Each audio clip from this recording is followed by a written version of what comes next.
출근하면 김치도 담가야 하고 그 집 청소도 해야 하고 빨래에 반찬까지 거기다 개밥까지 챙겨줘야 하는 사람, 이 사람 직업은 뭘까요? 여기까지 들어보시면 가사도우미입니다. 그런데 이 사람은 가사도우미가 아닙니다. 국가 자격증을 취득해서 장기 요양기관이나 가정을 방문해서 장애인이나 거동이 불편한 어르신들을 전문적으로 돌봐드리는 요양보호사입니다. 이 요양보호사들이 인권사각지대, 그 사각지대 이야기 들어보셨나요? 오늘은 요양보호사들의 인권사각지대의 실태를 다 함께 이야기해 봅시다.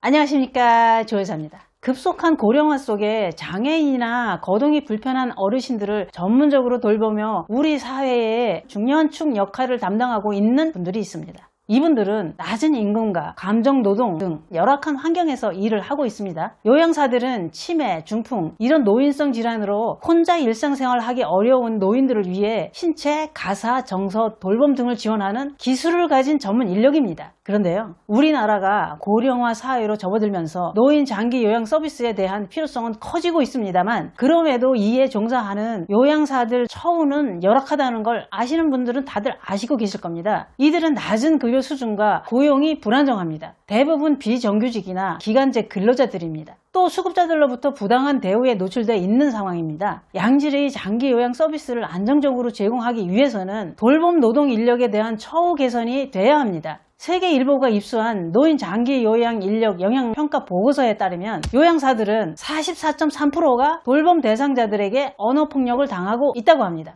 또 20.6%가 신체적 폭력도 경험한 것으로 나타났는데요. 그런데요, 이렇게 언어폭력과 신체적 폭력을 당해도 64% 이상은 그냥 개인적으로 참고 넘어간다고 답을 했다는군요. 그렇게 당하면서 참는 이유가 뭘까요? 참을 수밖에 없는 이유가 있습니다. 이런 일들을 담당 요양센터나 수급자 보호자들에게 얘기를 하면, 그러니까 이의 신청을 한 요양사가 일을 그만둬야 하는 불이익을 당하게 된답니다. 수급자는 요양사 바꿔달라고 센터에 요구를 할 것이고, 센터는 수급자가 하라는 대로 하는 요양사가 소리가 안 나고 편하니까 한마디로 그렇게 따질 거면 그만둬라, 요양사는 줄 서 있다, 이런 거겠죠. 그래서 몇 푼 돈을 벌어보려고 그래서 살림에 보태보려고 나왔는데 나만 참으면 조용하고 잘리지도 않고 그래서 참고 있는 겁니다. 물론 모든 센터나 모든 수급자들이 다 그런 건 절대 아닙니다. 그러면 요양사들이 어떻게 부당한 대우를 당하고 있는지 한번 들어보실까요? 어떤 요양사는 70대 할아버지를 돌봐드리는데 이 할아버지는 요양사한테 뭐 손 한번 잡아보자는 둥, 뭐 안아보자는 둥, 이런 말들을 지속적으로 하더랍니다. 아우 징그러워. 좀 나올라 그래. 참겠습니다. 아니 그 몸도 불편하신데 건강관리나 잘하시지. 아유 참나. 그래서 참다가 담당 센터에 이 사실을 얘기하고 도움을 요청을 했더니요, 담당이 하는 말이 골 때립니다. 그 전에도 그런 일이 많았다면서 대수롭지 않게 생각하며 어떤 조치도 취하지 않더랍니다. 참 어이없네요. 아니 그러면 전에도 그런 일이 많았으니 다른 사람도 다 겪는 거니 그냥 참으라는 건가요? 아니면 수급자 요구를 들어주라는 건가요? 참 어이가 없잖아요. 그런 상황이 생기면 수급자한테, 보호자들한테 센터가 나서서 교육을 해야 하는 거 아닌가요? 그렇게 부당하게 대하면 여기는 요양사를 이제 못 보낸다, 그렇게 해야 됩니다. 그런데 센터는 수급자 떨어질까봐 수급자들한테 벌벌 떨면서 오히려 당하고 있는 요양사들을 자른다는 얘기가 사실인가 봅니다. 또 어떤 요양사는 할머니가 수급자였는데 그 할머니 하시는 말씀이, 니들이 나 때문에 돈 벌고 있잖여, 나 때문에 돈 벌고 있으니 나한테 돈 좀 내놔봐 하면서 돈 요구를 하더랍니다. 할머니가 뭘 모르셔서 그렇게 무대포로 그런 말을 하시는 걸 웃고 넘기고 한쪽 귀로 흘리자 해도 계속 그러면 엄청 스트레스 받죠. 그래서 센터에 얘기를 했더니 그런 거 못 참으면 일 그만두라 하더래요. 아유 할머니도 참 어지간하시네요. 또 어떤 요양사분은 수급자 집에는 딸과 사위, 손녀 이렇게 뭐 총 5식구가 살고 있었대요. 갈 때마다 집안 전체 청소는 물론이고 딸, 사위, 손녀 빨래까지 아주 수북히 쌓아놓고 빨래를 시키고요, 김장 때 되면 김장김치를 담그라 하고요, 평상시는 또 먹는 반찬 다 해줘야 하고요. 그렇게 요양사한테 집안일을 다 떠맡기더라는군요. 이쯤 되면 요양사는 자기네 집 일하러 오는 파출부라고 생각하는 겁니다. 내가 마음대로 부를 수 있는 사람이라고 생각하는 거죠. 그냥 파출부를 쓰시지. 또 이런 수급자도 있습니다. 뭐 계산을 해보니까 도우미 쓰는 것보다 돈이 적게 들어간다, 이러면서 자랑삼아 얘기하더래요. 수급자분들은 온갖 일들을 다 시키려고 하는데 그렇게 그게 잘 안 되면 센터에 전화를 해요. 그래가지고 잘 못한다고 불평을 한답니다. 그러면서 잘하는 사람으로 바꿔달라고. 그래서 요양사들을 곤란하게 하고 자르기도 하고요. 그래서 요양사들은 센터에서는 담당이 갑질을 하고 수급자 집에서는 파출부 취급하면서 개부리듯 해서 너무 힘들답니다. 저는 이렇게 생각합니다. 요양사 분들과 간병하시는 분들 진짜 대단하신 분들입니다. 아무나 할 수 없는 일들이라고 생각합니다. 부모가 아파도 김병에 허재 없다고 다들 두 손 드는데 얼마나 스트레스 받고 힘드실까요? 수급자도 보호자분들도 인식이 바뀌어야 하지 않을까요? 센터도 그렇습니다. 수급자 떨어질까봐 요양사들이 안 해도 되는 업무를 하고 있는 걸 방치하고 외면하면 요양사들은 어디 가서 도움을 요청하고 하소연을 해야 하나요? 처음에 계약할 때 수급자와 가족들한테 확실한 선을 긋고 요양사가 어느 선까지 해야 하는 건지 인식을 시키는 게 중요한 것 같습니다. 요양사들도 거절할 줄도 알아야 합니다. 불편해지고 잘릴까봐 개념 없이 시키는 수급자들 요구를 다 들어주면서 팔출부 역할을 하고 있으면 안 됩니다. 그런데요, 이렇게 시키는 대로 다 하는 요양사들도 있지만 또 거동이 불편한 어르신들을 잘 돌봐드리지 않고 휴대폰이나 만지고 TV나 보다가 시간 되면 가버리는 요양사들도 있답니다. 또 어떤 분은요, 수급자분 그 앞뒤 발코니에 수북히 쌓아놓은 짐 정리를 해달라고 하더래요. 그래서 센터에다가 이렇게 짐 정리를 해달라고 이런다 얘기를 했겠죠. 그랬더니 그 센터에서는 수급자 떨어질까봐 걱정되니까 그냥 해주길 원하더래요. 근데 이 요양사분이 안 해줬답니다. 가족들한테 시키든지 아니면 파출부를 불러서 시켜라 그랬더니 잘렸답니다.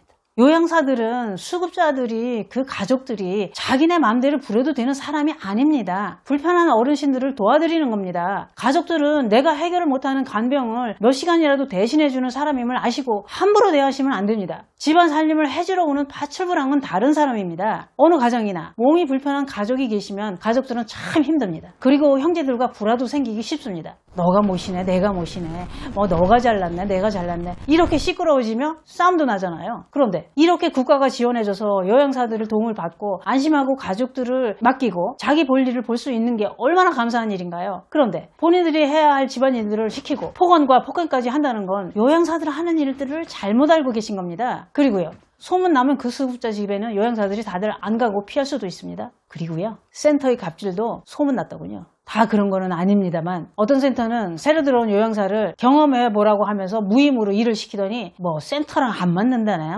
어쩐다나 이러면서 그만두라고 하더래요. 센터는 몸이 불편한 어르신들, 일상생활에 도움이 필요한 어르신들 분들께 구인한 요양사들을 보내드리고 그것이 끝이 아닙니다. 제대로 된 제가 방문 요양 서비스가 제공되고 있는지, 또 요양보호사는 근무상 애로사항은 없는지 그런 관리를 하는 게 제가 방문 요양센터가 하는 일입니다. 센터장의 역할입니다. 그게 요양사가 부당한 대우를 당하고 하지 않아도 되는 일을 하는 것을 센터가 수급자 떨어질까봐 수급자 편에서만 생각한다면 요양사들은 파출부가 될 수밖에 없습니다. 센터가 무슨 직업소개서인가요? 파출부는 직업소개서에서 구해야지요. 요즘에는 요양사들 인식이 바뀌고 있습니다. 요양사들도 이제는 시킨다고 다 하지 않는답니다. 조건이 좋지 않은 수급자는 서로 안 하려 한대요. 그래서 요양사 구하기 힘들어지고 있답니다. 그렇지요. 노예 계약도 아니고 센터가 시킨다고, 수급자가 시킨다고 다 하는 시대는 이제 지나가고 있다는 거죠. 그리고 이제는 요양사들도 조건을 내걸기도 한답니다. 예를 들면 요양사가 편한 시간대로 오전이나 오후나 그렇게 시간을 정하고, 그리고 여자 요양사들은 남자 수급자 싫고 여자 수급자 선택을 하고요.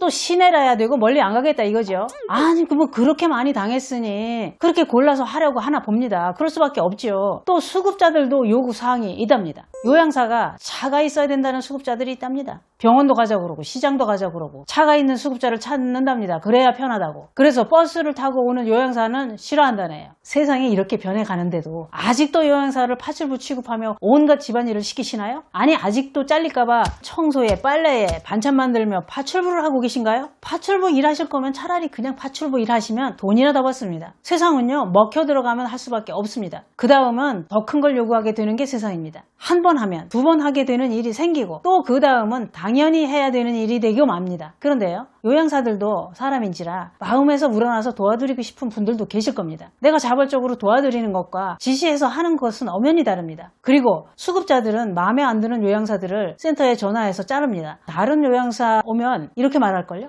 먼저 왔던 요양사가 일 잘못해서 내가 잘랐다. 너도 잘리고 싶지 않으면 시키는 대로 잘해라. 이런 뜻으로 아마 얘기할 겁니다. 그리고 그 늙고 병들어서 누워있으면서 그 요양사들도 여자로 보이는 걸까요? 성적 수치심을 유발하는 언어와 행동으로 요양사들을 아주 힘들게 한다네요. 그 내면에는 아무렇게나 막 대해도 되는 그런 사람으로 생각을 하기 때문에 그런 거 아닐까요? 이런 수급자들은 요양사가 바뀌어도 집어릇 개 못 줍니다. 그리고 또 문제가 뭐냐 하면은요, 연령대가 높은 5, 60대 요양사들은 웬만하면 시키는 대로 하자 주의랍니다. 왜냐하면은요, 이 일을 제기하면 서로 시끄럽고 불편하고 힘들어지니까 아유 그냥 차라리 나 하나 참고 내가 하고 말지 그런답니다. 그리고 그만두라 할까봐 더 참고 있겠죠. 이렇게 되면 다른 요양사들한테는 피해를 줄 수도 있습니다. 어떤 요양사는 내가 할 일만 하고 있는데 어떤 요양사는 온갖 집안일을 다 해주고 있으면 이런 얘기가 나오게 돼 있습니다. 어떤 요양사는 집안일을 다 해주는데 어떤 요양사는 손구독 까딱을 하지 않는다고 비교를 합니다. 다시 한번 말씀드리는데요, 모든 수급자가 모든 센터가 다 그렇다는 얘기는 절대 아닙니다. 어떤 수급자분과 그 가족들은 요양사들한테 인격적으로 대하고 잘 지내다가 수급자가 돌아가시면 요양사들도 큰 상처를 받는답니다. 내 부모가 돌아가신 것처럼 고통스러워하고 우울증도 오고 그렇답니다.